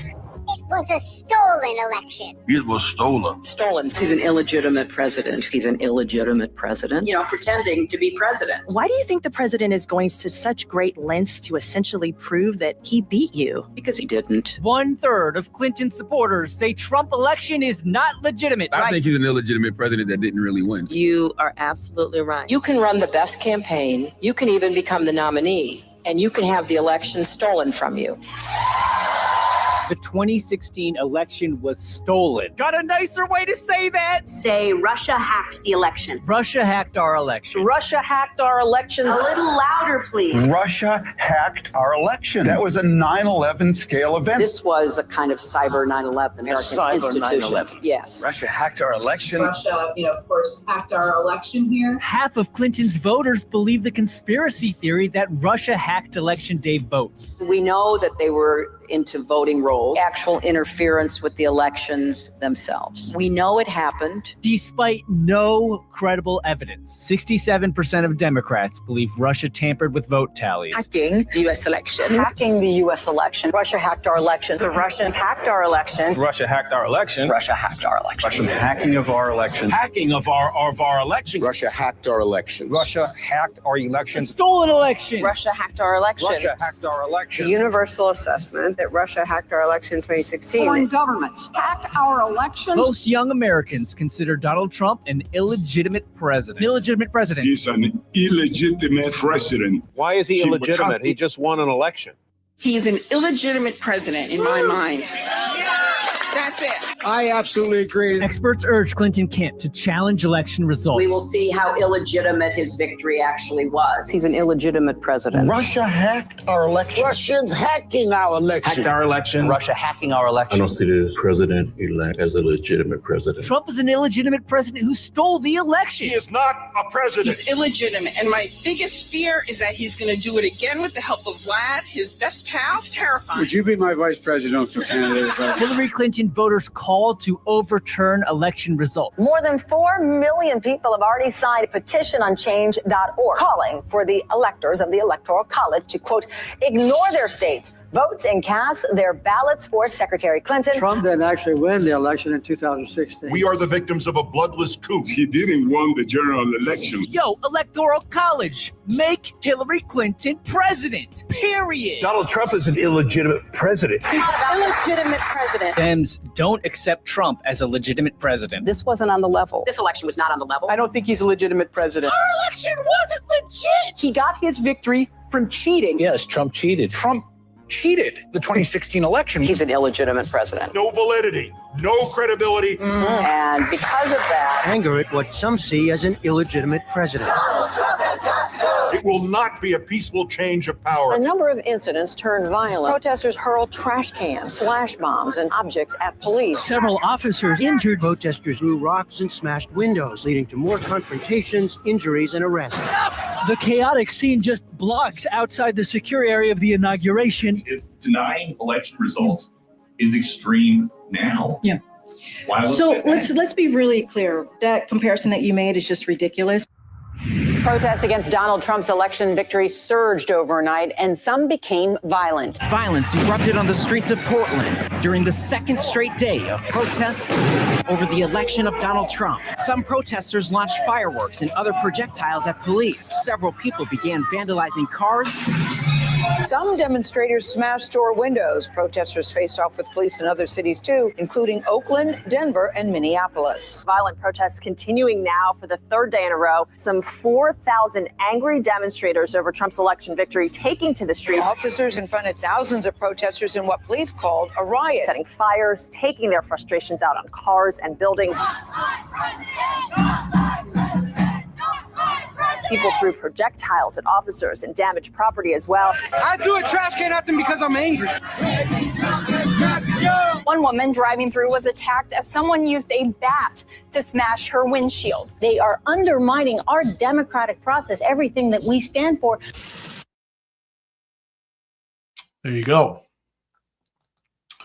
I told you I wanted to give attribution. The X account that posted that video and may have produced that video is American Nightmare. I gave him a follow because I appreciated and respected the video. And maybe you should do the same thing if you're on X. I'm going to go back to the last few minutes, or it was about 4.5 minutes, the last, minute of this or whatever, where we started to see what they did in the streets. TK News, that must be American Nightmare. Okay. Taibbi Substack. Okay, that's another thing. I just want to give attribution wherever I can to those who make these montages up because they're really important like this. But I want to just play that last 1 minute or so again because I want you to remember when Joe Biden stole the election from Donald Trump. Remember that? When we all went to bed on election night, believing Donald Trump had just won a big victory over Joe Biden to have his second term. And then we woke up the next morning and they said, can you believe it? While you were sleeping, Joe Biden got 45 million more votes in Michigan, and I made that number up, and in Georgia and in Arizona and all. And lo and behold, look at this. Joe Biden is the president of the United States. Remember what we did after that? Remember all of that violence we committed? Remember all of that vandalism? Remember all of that looting? Remember all of that smashing? Remember all of that stuff we did in American cities all over, kind of like what they did, like this. Surged overnight, and some became violent. Violence erupted on the streets of Portland during the second straight day of protests over the election of Donald Trump. Some protesters launched fireworks and other projectiles at police. Several people began vandalizing cars. Some demonstrators smashed store windows. Protesters faced off with police in other cities too, including Oakland, Denver, and Minneapolis. Violent protests continuing now for the third day in a row. Some 4,000 angry demonstrators over Trump's election victory taking to the streets. Officers confronted thousands of protesters in what police called a riot. Setting fires, taking their frustrations out on cars and buildings. People threw projectiles at officers and damaged property as well. I threw a trash can at them because I'm angry. One woman driving through was attacked as someone used a bat to smash her windshield. They are undermining our democratic process, everything that we stand for. Yeah, you remember when we did all those things, right? Or maybe you don't. I've been trying to place it, where I saw all of these conservatives out there just laying waste to American cities, screaming, Biden not my president, Biden not my president, all of this nonsense. The left will, of course, immediately point to January 6th. And I'm glad they do, because I want them to pay more attention to January 6th than they ever did when they were holding so many people in gulags without fair trials, forcing them to plead guilty to things that they did not do in order to avoid lengthy prison sentences in one of the most embarrassing and horrific, I don't know what the right word is, examples of the bastardization of the criminal justice system maybe ever. They'll say January 6th. Thank God for Judicial Watch, which is releasing over 1,000 hours of January 6th footage to prove and to show exactly what went on that day. And I'm not going to relitigate it all right here, and I'm not going to be able to show you 1,000 hours because I don't have 2,000 or I guess it would be 500 2-hour shows that I'm going to be able to commit to this. But we'll pick and choose from it as we get an opportunity to. But all of the individuals who were essentially set up and coerced to go into the Capitol that day, those who took the guided tours, unbeknownst to them, that once they got inside and were taking guided tours by police officers to see the inside of the Capitol, that they would be arrested later and that they would be charged with, with all kinds of horrific felonies. Outside of that setup day, there has been absolutely nothing to rival what I just showed you in that video, or that American Nightmare just showed us in that video. They took Donald Trump's historic victory in 2016, which stopped Hillary Clinton from breaking that glass ceiling and being the first female president, and stopped the Democrats from the third consecutive term of Barack Obama, interrupted by one term, and then they got their third term, which was the single term of Joe Biden before Trump came back in again. But they literally wanted to discredit everything about that victory. And I've said this before, and I'm not breaking any new news here. But Robert Mueller was given carte blanche and a blank check, all of the power, all of the resources, all of the money you could possibly need to get out there and prove that Trump was a Russian asset, that he colluded and coordinated with the Russians, and the Russians hacked the election, and America did not reject Hillary Clinton. America loves Hillary Clinton and all the rest. And Bob Mueller, for 2 solid years, tried to prove that and came up empty-handed. Nothing. Because there was nothing to it, because it didn't happen, because it was all invented, it was all fabricated, it was all manufactured by Hillary Clinton and her deranged party. So here, let's bring it current again. Here we are. We've seen the accusations of a stolen election in 2016, which were false. The reality of a stolen election in 2020, which is real. And now here we are, 2024, President Trump wins clean, too big to rig, overwhelming electoral numbers, and a popular vote victory, which should never happen for a Republican, given the fact that so many of the biggest cities and the biggest states, population-wise, are all blue. But that one was too big to rig, and here we are now going into the 2026 midterms, and we have a legitimate question as to whether or not this particular election will be legitimate, because it's going to be close. It's not going to be too big to rig. It can very much be rigged. And so Trump goes on television on Thursday and says, here's how they rig. Here's what they do. They were manufacturing driver's licenses, for crying out loud, so that illegal aliens, if in the event that they did have to show a proper identification, a photo identification to vote in a certain state, would be able to do so. Did you see that part of it? I don't know if you read yesterday's newsletter. Did you get the Sunday morning briefing? I hope you did. We covered some of this in the Sunday morning briefing. Let me bring this back up here. If you're not yet a subscriber, by the way, to the Sunday morning briefing that I put in your inbox every Sunday at 6 a.m., and I put it there that early for a reason. If you're going to early mass, I want to make sure you get a chance to read it before you go, and then you get started with your day when you come home. You don't have to read it in the morning. You can read it in the afternoon. You can read it on Monday or Tuesday or whenever the hell you want to. But I try to give you an option in the very early going on Sunday so that you kind of know what's going on. The week that was, the most important things you needed to know, and the week that's coming so you can properly prepare for that as well. If you are not subscribed to the Sunday briefing, I'm trying to find my links or my, there it is. You can scan that QR code right now. If you're watching this episode on your computer, take your phone, turn on the camera, and just scan that QR code there, right there. It'll take you to the subscribe page, place where you can subscribe to the Sunday briefing, strictly speaking, this week. It's important, it really is. I don't put the hours and hours I put into that every week because it doesn't matter. I put it there because it does matter, and a ton of people give me responses every week appreciating the information that they did not have. So the 5 things to know this week included, number 1, Trump handed you the receipts the deep state wanted to burn. And it's exactly, he literally talked about the burn bags on Thursday night.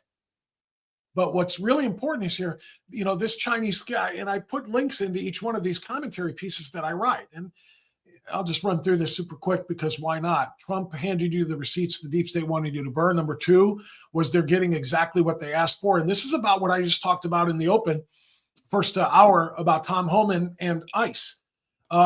These are not protesters being shot. These are agitators and extremists and obstructors, those who are interfering with law enforcement, and the ones that are getting shot. The fault is theirs. The fault is theirs, and the fault is Joe Biden's and Kamala Harris's for allowing these people in. But all of that violence that is being fueled by the hateful left, they are getting what they deserve in return. The evil of socialists is exceeded only by their stupidity. I might have to play some of these for you. I kind of forgot to throw this up there. Gustavo Gordillo is the co-chair of the DSA, the Democratic Socialists of America in New York City. Oh my gosh, I might have to play these for you. Anyway, that's why I put the links in there so you can do what I'm doing right now. I'm kind of pulling this up and I'm going to play this for you shortly. Oh my gosh, the embarrassment of this. Chatters, do not let me forget to come back to this. I'm going to keep showing the rest of this to you, but the stupidity of the socialists, it just knows no bounds. Their evil is exceeded only by their stupidity. The protector of a child molester is nearly vice president. We covered this some last week. Tampon Tim pardoned a multiple-time offender, an illegal alien named To Lu Vang, who raped a young child repeatedly over the course of 3 years, starting when she was 10. They said 2 years because they said, anyway, irrelevant. It was multiple times. And Tim Walz pardoned that person solely because of immigration concern, did not want to see another illegal alien deported, and then had the nerve to say, should we all be judged by our worst day? As if this was a one-time occurrence. And even if it was a one-time occurrence, your worst day is raping a 10-year-old, and you should not be judged by that because of all of the exemplary days you had besides the one in which you raped a 10-year-old. You should be allowed to stay in the United States. I don't want to get into the fact that this guy was nearly a heartbeat away from the presidency. Number 5, no, diversity is not our strength. Not when the people that you are bringing in because of their diversity hate you. Video of the week was on the data centers, last week's really, really important episode that we did. And if you didn't watch that yet, please go to the website, the channel, and watch that data center discussion. 5 things to do this week: pray for our troops and for our president.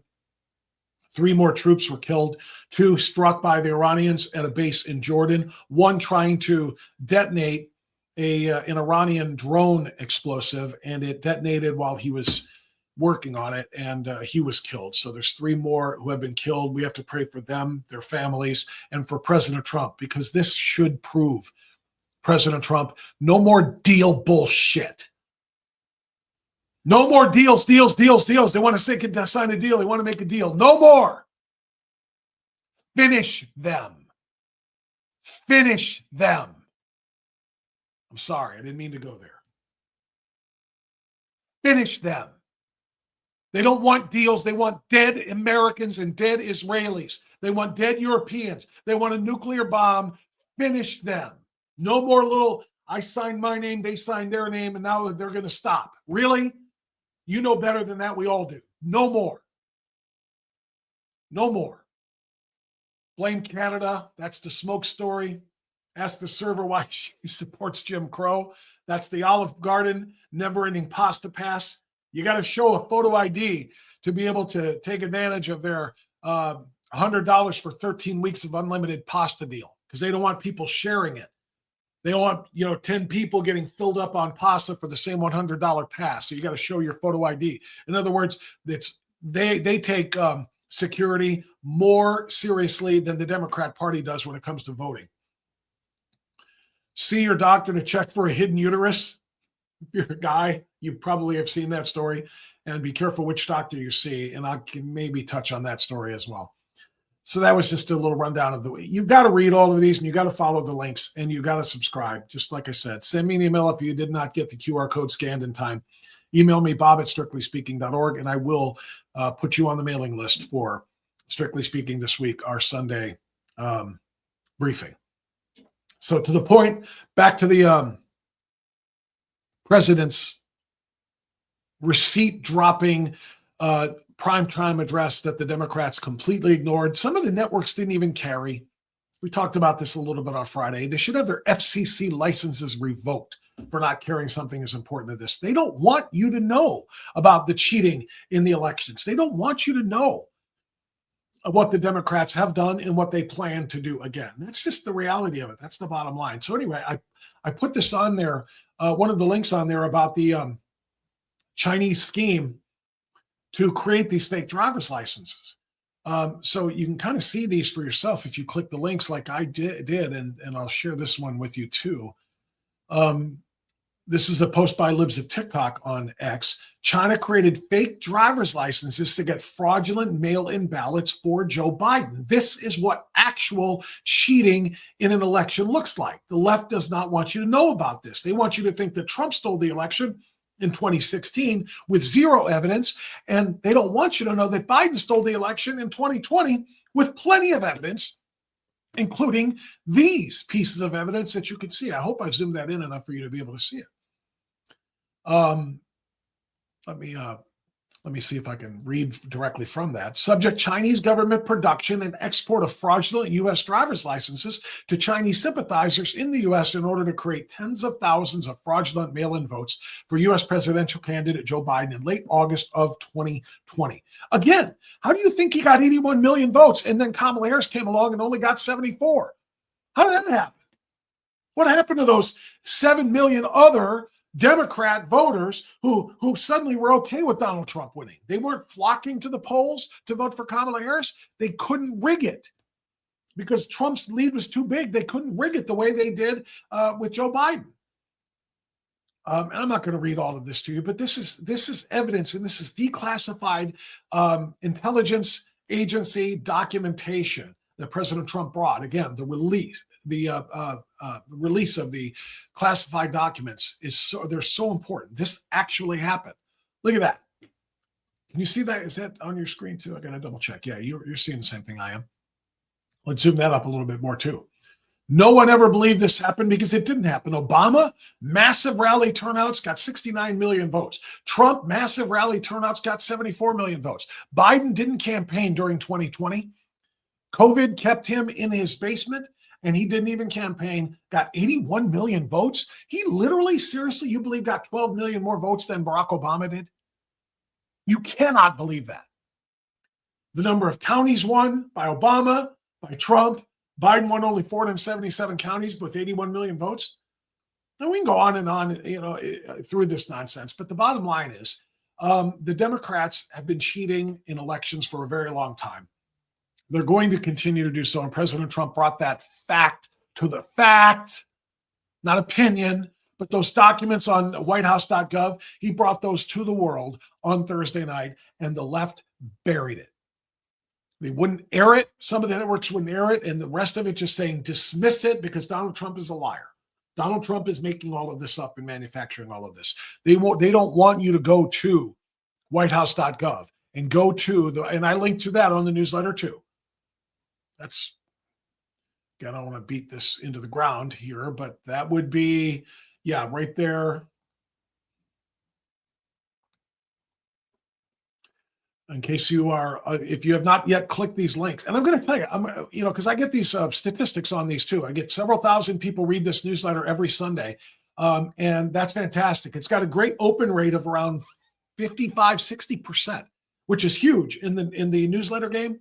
You get people opening more than 40% of the time. You're doing great. I get a ton of people who know that the value I'm putting into this is worth their time, and they're reading it. But the click-through rate to the links is under 5%. Most people just want to read what I had to say and don't want to go to the facts that I am taking my commentary from. That's why I put these links in here. And as you can see, the link here is don't take my word for it. Go read it for yourself, talking about the deep state buried data and the documents that President Trump put forth. And there it is, election integrity. This is from the whitehouse.gov website. And you can click on each of these particular stories, and at the bottom, you'll see, look at there, vulnerables in electronic voting and ballot counting systems. You click that, and it takes you to a download page. It wants you to download the actual declassified documents so you can see them for yourself. So I put all of that there to make it very easy for you and convenient for you to be able to, like I said, absorb the facts and the statistics and the data that I collect and that I worked very hard to put into consumable bites and then give you my explanation and commentary. So please, if you don't subscribe, like I said, I've got several thousand. I want to grow this thing. I want to get at least 10,000 subscribers to the Sunday briefing, the Strictly Speaking This Week newsletter. So share that. If you have already subscribed, then you know there's a share button on the top. Here we go again. I don't mean to keep going back and forth to this, but this is really important just to kind of hammer this home for you. At the very top of the newsletter is share this subscription link. See it? The red button right there? Click that, please. That takes you to the sign up. I want you to then send that sign up link to somebody else. Share the link to other people if you would, please. Where is it? There it is. Share that to other people, with other people, so that we can get more and more people who are educated and informed on these very, very important things. So that's all about the election integrity for now.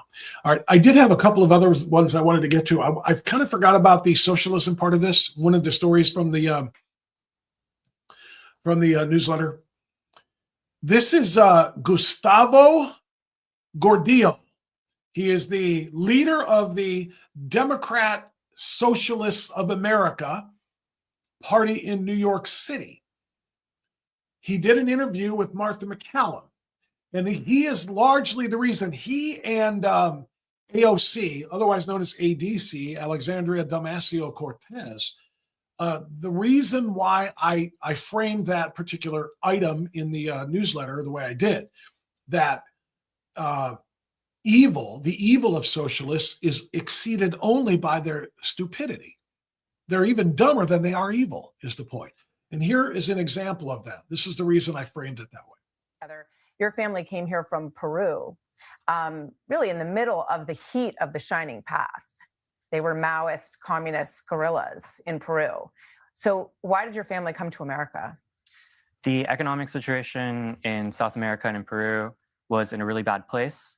But I think that much of what we could say is responsible for that actually was the imposition of capitalism, and American imperialism in many cases is actually what brings immigrants to the U.S. coming out of Latin America. And so they come here because they don't like the imposition of American imperialism in the country that they're in? Yes, in many countries. So they come here. In many countries, there have been. See, this is why I couldn't do TV.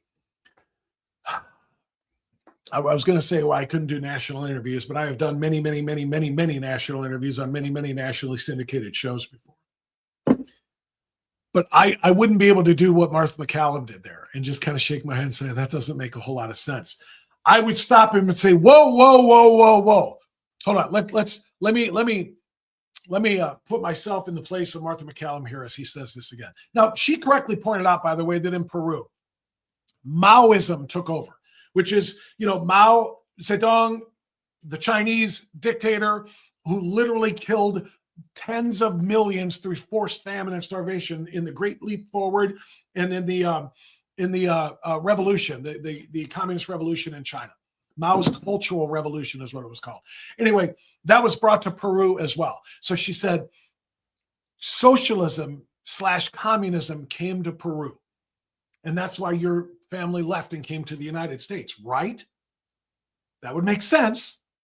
Looking for freedom, escaping socialism, it would make sense.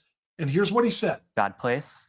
But I think that much of what we could say is responsible for that actually was the imposition of capitalism and American imperialism in many cases.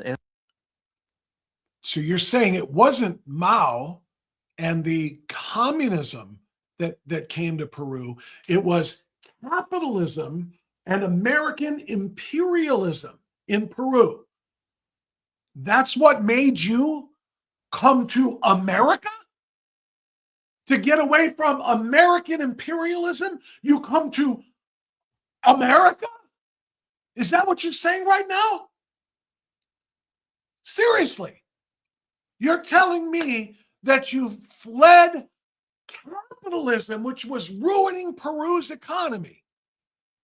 And in order to get away from capitalism, you came to the world's #1 nation for capitalism, the United States of America. Really, man bun? That's what you're saying? See, that's how I would have conducted this interview. Martha's a little more restrained. This is actually what brings immigrants to the U.S. coming out of Latin America. This is why I wrote the article the way I did. I said their stupidity exceeds their evil. Make it make sense. American imperialism and capitalism made us flee to America, where they practice capitalism. For that actually was the imposition of capitalism and American imperialism in many cases is actually what brings immigrants to the U.S. coming out of Latin America.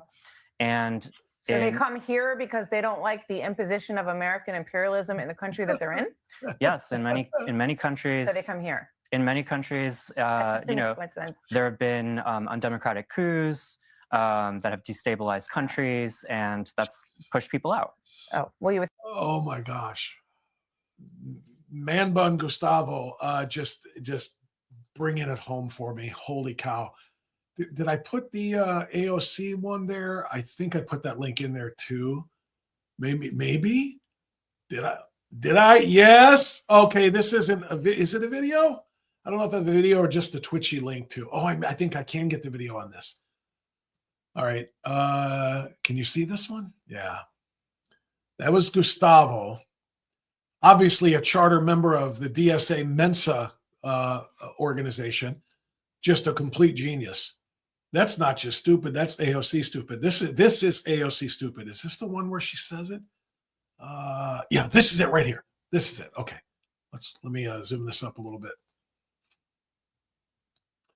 AOC, because you know how the DSA, the Democratic Socialists of America, the socialists who want to take over this country, and starting with Mamdani, this is ADC Alexandria Ocasio-Cortez talking about one of their stated goals, which is to abolish the United States Senate. Okay, that's what Mamdani has said. That's what the DSA has said. That's what many of the candidates who are running for the socialists who are running for seats in Congress all across the country. They're talking about one of the things they want to do. In fact, this was also on the list, on the actual graphic that I put up there. about the DSA's new policies. So abolish the Senate was one of them. Anyway, why, ADC, Alexandria Ocasio-Cortez, do you want to abolish the United States Senate? Let's check in it. I don't support the filibuster. I don't support elements of this institution that we know, were founded on Jim Crow, founded on Jim Crow, were founded on Jim Crow.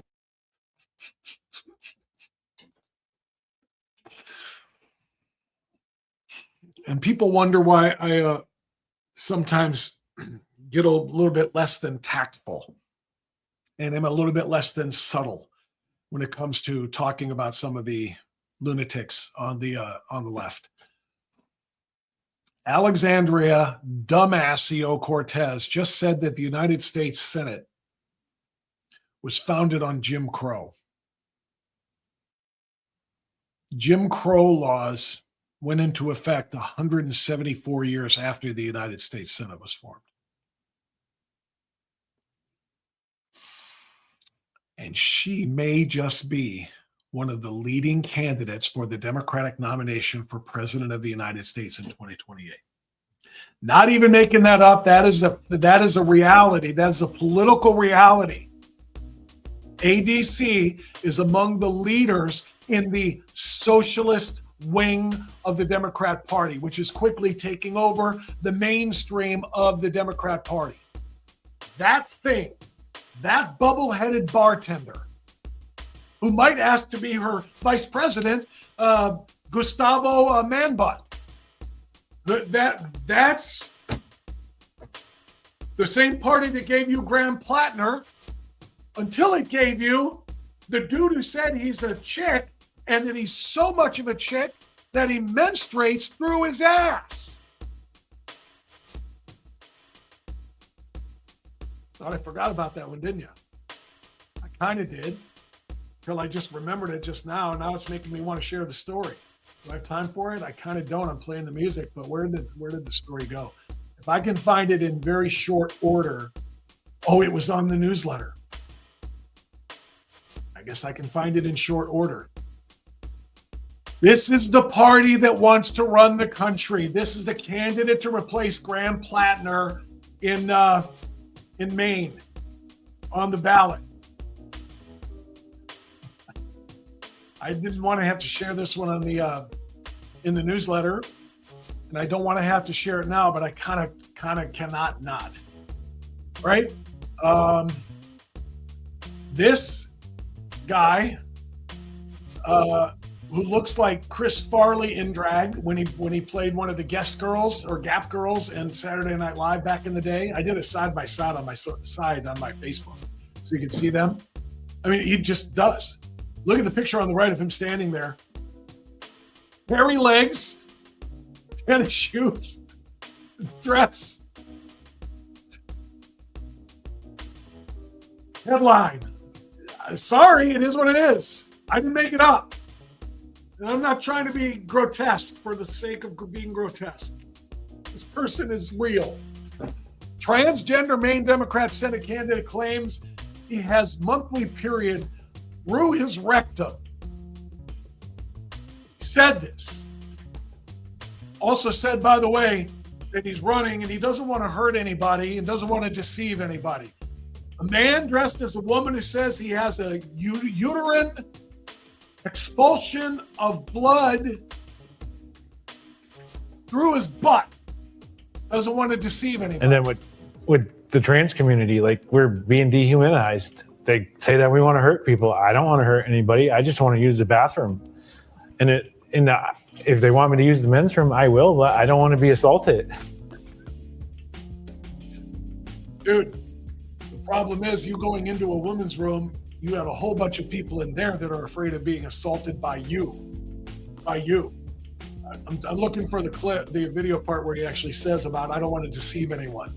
But yet he's dressed in a dress and trying to pretend he's a woman. But it was on Reddit that he said he doesn't want to lie or deceive anybody, but, quote, he ovulates and has a monthly period, but because he has external male parts, instead of, and he used these words, quote, the proper hole, end quote, the period blood comes out of his anus.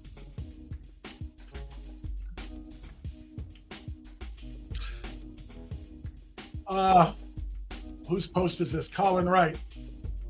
Despite being karyotyped as XY, he said he's pretty positive he's XX.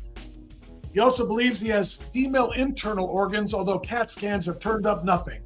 Colonoscopies have also failed to validate a connection with a supposed hidden uterus. But it was enough of a reason for me to put the headline up here. Men, go see your doctor immediately to check for a hidden uterus. Because according to the Democrats, you just never know. That's it. Thanks, everybody. You are now dismissed. You can go ahead and watch a replay of the thrilling, scintillating World Cup soccer match. Either that or you can go and watch the grass in your backyard grow. Tough choice there. Thanks, everybody. Be well, be safe, stay free. See you tomorrow. Bye-bye.